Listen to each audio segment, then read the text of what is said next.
फैसल साहब, सबसे पहले तो समरियाल की ही बात कर लेते हैं। अभी वोटिंग का अमल चल रहा था तो पीटीआई ने धांधली का इल्जाम लगा दिया। मुखालिफिन कहते हैं कि जहां आप हार जाएं, आप कहते हैं कि धांधली हो गई है। इलेक्शन ट्रिब्यूनल्स हैं, उनमें तो अब तक पीटीआई 8 फरवरी वाले इंतखाबात के केसेस को भी किसी अंजाम तक नहीं ला सकी।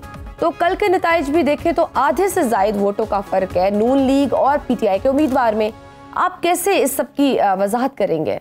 ये तो बेवकूफाना बात है। इलेक्शन के रिजल्ट्स तो कोई इंडिकेटर रह नहीं गए कि इलेक्शन कमीशन चेंज हो गया, इलेक्शन कमिश्नर चेंज हो गया, अब पंजाब पुलिस चेंज हो गई है। कल पुलिस का इलेक्शन था, हर जगह पे वो घुसे हुए थे, एजेंट उन्होंने हमारे निकाल दिए, वोटर्स जो है उन्होंने फॉर्म 45 लेके भाग गए। तमाम सोशल मीडिया भरा पड़ रहा है। नून लीग जो है जंग जीतने के बाद भी इतनी अनपॉपुलर है कि उनको ये सारे फस्ताई हथकंडे इस्तेमाल करने पड़े हैं कि वो अपनी सीट को, और 18,000 की लीड सिर्फ बताइए, मैं तो समझ रहा था लाख रुपए की भी लीड बता दें तो उसमें कौन सा फर्क पड़ना है। इस मुल्क में अब इलेक्शन, अदालतें, आइन, कानून सब इररेलेवेंट हो चुका है। इसलिए अगर कोई ये बंदा बात करता है तो उसकी अकल पे अफसोस किया जा सकता है। और ये सिर्फ इल्जामात जो हैं ये पीटीआई की तरफ से नहीं, पीपल्स पार्टी की तरफ से आए हैं। उनकी तरफ से देखें, शाम को वो भी प्रेस कॉन्फ्रेंस कर रहे हैं और उन्होंने प्रेस कॉन्फ्रेंसेस की भी हैं। तो ये सारी बातें जो हैं ये पूरी उनके इत्तेहादी जमात कह रही है। तो सर फिर आप क्या प्लान कर रहे हैं? आप लोग क्या करेंगे? मतलब you gonna go to the court, challenge करेंगे? मेरी तो सजेशन होगी कि बिल्कुल ना जाएं इन कोर्ट्स में जाके क्या करना। इनसे किसी को क्या उम्मीद हो सकती है? ठीक, तहरीक इंसाफ ने तो 8 फरवरी के इलेक्शन पर भी आपके सवालात हैं, काफ़ी एतराज़ात हैं और हमने भी देखा मौजूदा निज़ाम पर भी आपको एतराज़ है। आप गुज़श्ता 2.5 साल से एहतजाज भी कर रहे हैं, लेकिन इस सब के बावजूद मुझे ये बताइए पीटीआई का लाहे अमल क्या है जो निज़ाम को टफ टाइम दे सके? क्योंकि अब तक तो बज़ाहिर निज़ाम को आपसे कोई ख़तरा महसूस नहीं हो रहा। हाँ, इस बात से मैं एग्री करता हूँ कि पीटीआई की जो बात क़यादत है वो काफ़ी कंफ्यूज है और नाअहल भी हैं, और उनको जो पॉलिटिकल स्ट्रेटजी जो है वो नहीं है उनके पास। और इस वक्त जो तहरीक है वो भी इन्हीं के सर पे चलानी है, तो फिर तो बिल्कुल नहीं चलेगी, क्योंकि ये जिस तरह के मामलात जिस तरह से चलाए जा रहे हैं या हैं उस तरह से तो मुमकिन नहीं है। ये पीटीआई बिल्कुल क्लूलेस है। लीगल स्ट्रेटजी भी कोई नहीं है, पॉलिटिकल स्ट्रेटजी भी कोई नहीं है। और इनके लीडर्स जो हैं, आप देखें ना, समड़ियाल में इलेक्शन हुआ, सवाए अली हमजा के आपको कोई नजर आया? तो सारे के सारे एक कोई केपी में बैठे हुए हैं, कोई खुद भाग के बैठे हुए हैं। इनमें से इतनी तौफीक नहीं है कि आप जाएं खुद समड़ियाल में, लाहौर के अपने अपने और जहां के अपने अपने हल्कों में एक एक रैली तक लीड नहीं कर सकते की, और इतने बड़े ओहदों पे बैठे हुए हैं। इमरान खान साहब को अपनी टीम और स्ट्रेटजी दोनों पे गौर करना पड़ेगा। इस तरह से तो उनकी बाहर आने के इम्कानात नहीं है। एहतजाज तो आप पहले भी कर चुके हैं, उसके नताइज भी हम देख चुके हैं। तो how you gonna make it different from the previous one? ये किस तरह से इंश्योर करेंगे कि what you really gonna do different from the one जो आपने पहले किया था, और ये ताकि आपको मौसर नताइज मिल सके? देखिए, उसके नताइज अगर हासिल करने के लिए सबसे पहले तो पॉलिटिकल अलायंस बनाना पड़ेगा, बिल्डअप करनी पड़ेगी, और बिल्डअप ज़ाहिर है उन लोगों के साथ करनी पड़ेगी जिनका अपना कद काट हो, जो झूठे ना हो, जो लोगों को अपनी जो है वो कोताहियां छुपाने के लिए जो अपोजिशन लीडर हैं उनकी गीबतें ना करें, जाके झूठ मत बोलें, लीडर इमरान खान को सीधी बात बताएं। और इनके कहने पे तो 4 बंदे नहीं निकलेंगे। सर कौन जाके गीबतें कर रहा है?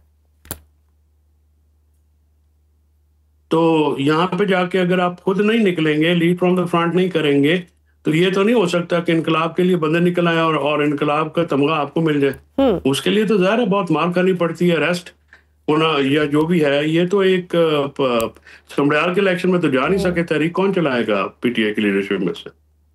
तो सर इमरान खान साहब भी कह चुके हैं कि मुझे सब पता है जो विकेट के दोनों तरफ खेल रहे हैं, तो why don't they just highlight the name जो जाके दोनों तरफ खेलने की कोशिश कर रहे हैं, इधर भी रहते हैं उधर भी रहते हैं, तो नाम सामने आने चाहिए उनके।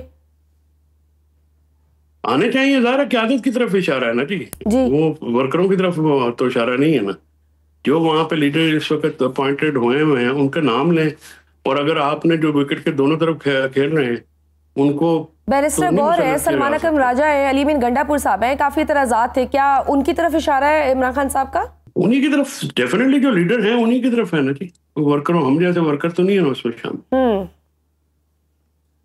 ठीक, तो सर आप ग्रैंड अलायंस की जो बात है और आप कह रहे हैं कि मुफाहमत की जाए, तो आप लोगों ने पिछली दफ़ा ट्राई किया है लेकिन मौलाना साहब को आप लोग मिला नहीं पाए, क्या रीजंस हैं? अब आपको क्या लगता है अब कैसे पॉसिबल होगा? क्योंकि मौलाना तो कहते हैं कि इतनी कंफ्यूजन है, कोई क्लैरिटी नहीं है, समझ ही नहीं आता कि पार्टी में किससे क्या बात करें, कौन है जिसे लीड करना है। तो दुरुस्त बात कह रहे हैं, जब आप 5 बंदे जाके 5 मुख्तलिफ बातें करेंगे और फिर जो है आप उनका कंधा इस्तेमाल करके एस्टेब्लिशमेंट से रवाबत बढ़ाने की कोशिश करेंगे, और जब फिर आप अपोजिशन जमातों से बात करेंगे, उनको एतमाद में नहीं लेंगे, चीफ जस्टिस से अपोजिशन का वफद मुलाकात करने जाएगा तो आप अपने मुमकिन इत्तेहादी से रब्ता नहीं करेंगे, फिर उनके जहन में शुबुको शुबात तो आएंगे, फिर जो उनके रिजर्वेशन थी वो उस वक्त जनरल सेक्रेटरी की मुलाकातें तो कंटिन्यूसली होती रही हैं, वो तो झूठ होगा अगर वो कहे कि नहीं मुलाकातें हुई। तो वो मुलाकातों में वो उनसे जब कहा गया कि आप इंश्योर करें कि हमारे जो मामलात हैं जिस तरह से रहेंगे, तो वो नहीं करा सका, और उसकी वजह से जो है वो फिर जाहिर है वो कोई इत्तेहादी जमात तो है नहीं, वो NGO है, हमारी मुतारिफ जमात है, उसको साथ लेके चलने के लिए तो बहुत ज़्यादा एक ऐसी पॉलिटिक्स करनी पड़ती है जिससे उनके तहफ़्फ़ुज़ात एड्रेस हो।